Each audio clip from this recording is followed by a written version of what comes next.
Di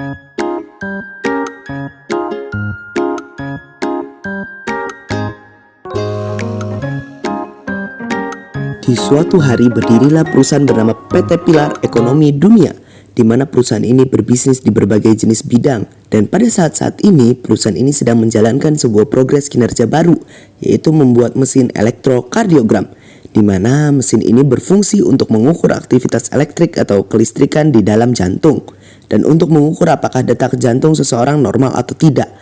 Nyonya Maria selaku pemilik perusahaan mempercayakan tugas ini kepada Roni yang sebagai direktur utama di perusahaannya untuk menjalankan progres ini.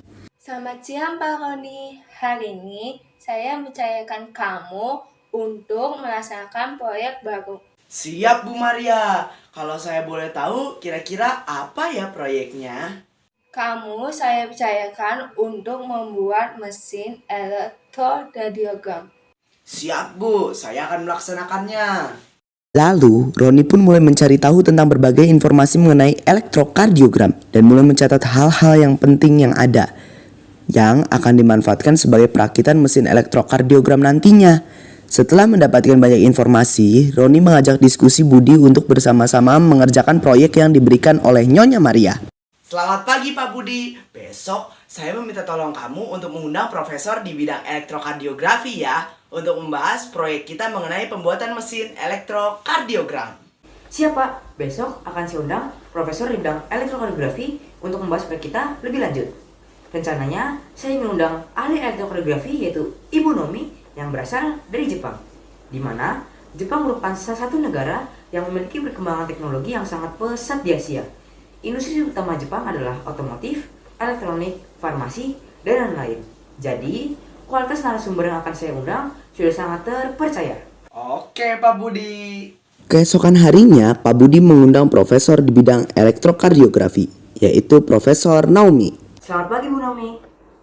Selamat pagi. Selamat pagi Bu Naomi. Hari ini saya ingin membahas mengenai pemanfaatan mesin EKG pada janin. Mungkin Ibu sudah boleh membahasnya. Silakan Bu Naomi. Baiklah. Pertama-tama, saya mendapatkan informasi mengenai perkembangan detak jantung di janin pada minggu 1 sampai minggu 4, di mana terdapat proses fertilisasi yang terjadi di oviduk.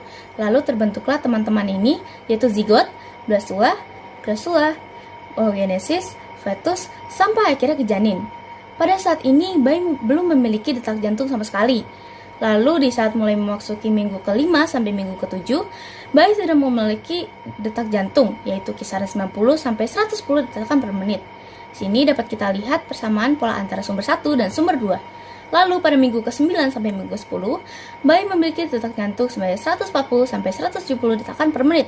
Dan data yang saya dapatkan dari sumber 1 dan sumber 2 masih sama polanya. Lalu pada minggu ke-11 sampai minggu ke-40, bayi memiliki detakan jantung sebanyak 110 sampai 160 detakan, di mana data ini diambil dari sumber 1 dan sumber 2 tidak memberikan data apa-apa. Baiklah Bu Naomi. Oh ya Bu Naomi, saya ingin bertanya, apakah sebelum terjadinya proses fertilisasi kita dapat mendengar detak jantung janin? Tentu saja belum bisa, karena sel sperma dan sel telur belum melebur. Sekalipun proses fertilisasi sudah terjadi, masih banyak lagi tahap yang harus dilakukan untuk menjadi janin dan detakan jantung. Terima kasih banyak Bu Naomi atas jawabannya. Berarti mesin EKG kita ini dapat digunakan bagi janin pada usia minimal 5 minggu ya? Betul sekali, karena di situ jantung bayi dan otak sudah mulai terbentuk, dan detak jantung bayi sudah mulai bisa dideteksi oleh mesin EKG. Terima kasih banyak Bu Naomi atas edukasinya. Sama-sama. Setelah berdiskusi bersama Profesor Naomi, Pak Roni dan Pak Budi mulai melanjutkan pekerjaannya, yaitu membuat konsep perancangan mesin EKG dan panduan penggunaan mesin EKG. Keesokan harinya, Oke Pak, kita telah memastikan penggunaan yang tepat mesin EKG kita bagi ibu hamil, yaitu berkisar antara 5 sampai 40 minggu. Sekarang, saya mau bertanya Pak, kira-kira komponen apa saja yang diperlukan dan berapa waktu yang diperlukan untuk produksi semuanya? Jika kita mengerjakan setiap komponennya dari tahap awal sampai tahap akhir, kita membutuhkan waktu sekitar 65 menit. Nah, waktu ini sangat tidak efektif dari memproduksi dari bahan mentah menjadi barang jadi. Maka dari itu, saya memikirkan untuk membagi proses pembuatan masing-masing komponen dengan menggunakan teknik dekomposisi. Nah, sebelumnya saya sudah mencari informasi yang penting dan relevan bagi saya mengenai mesin EKG ini. Dan sebagai berikut komponennya. Wow, banyak sekali kan? Maka dari itu saya menggunakan teknik dekomposisi. Di mana di sini akan menghemat waktu kita bahkan sampai 5,4 kali loh, Pak. Dan itu pun saya hitung dari komponen yang tersulit dibuat. Sedangkan untuk komponen yang termudah dibuat, kita bisa lebih efektif sebanyak 32,5 kali. Keren kan, Pak? Oh iya, Pak. Apakah Bapak sudah membuat prosedur penggunaan mesin EKG pada janin? Saya sudah membuat prosedur mengenai penggunaan mesin KG yang saya jelaskan langkah demi langkah untuk menyelesaikan permasalahan mereka dalam menggunakan mesin KG. Kurang lebih seperti ini, Pak. Penggunaan mesin KG secara runtut yang dimulai dari pemasangan semua komponen kabel pada mesin KG sampai pada step terakhir, yaitu membersihkan dan merapikan alat mesin EKG yang telah digunakan dan bisa dibaca runtut sesuai apa yang saya tampilkan pada layar. Oh ya, Pak, saya juga mau mengkonfirmasi untuk nanti bahan mentah pada mesin EKG saya beli dari Cina.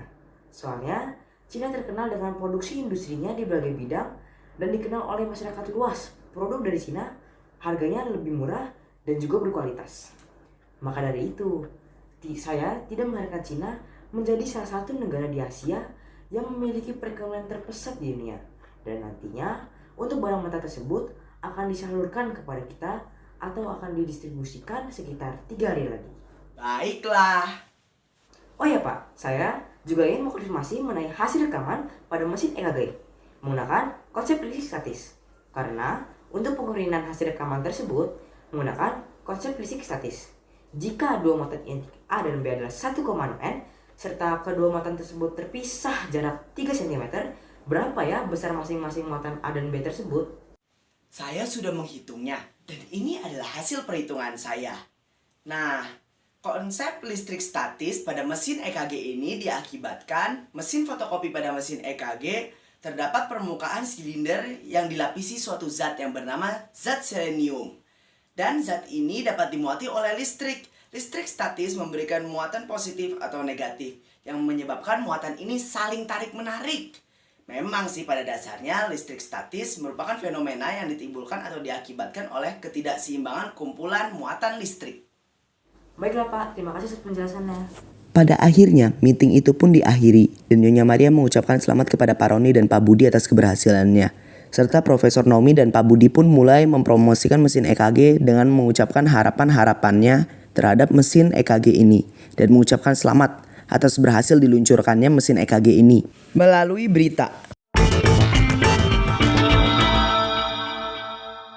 Congratulations to Mr. Ronnie and Mr. Budi. They published the electrocardiogram machine very well, and congratulations to all the staff for the good cooperation in the manufacture of ECG machine. This ECG machine can measure the fetal heart rate in pregnant women and find out the cause of complaints of chest pain, heart palpitation, and difficulty breathing. I hope this ECG machine working fine. I wish many hospitals around the world believe in your ECG machine. Congratulations on the company's success and producing ECG machines. I hope this machine can help patients. I hope this machine can be used for a long time. And I wish our hospital use these machines. That's all from me. Thank you for all your attention.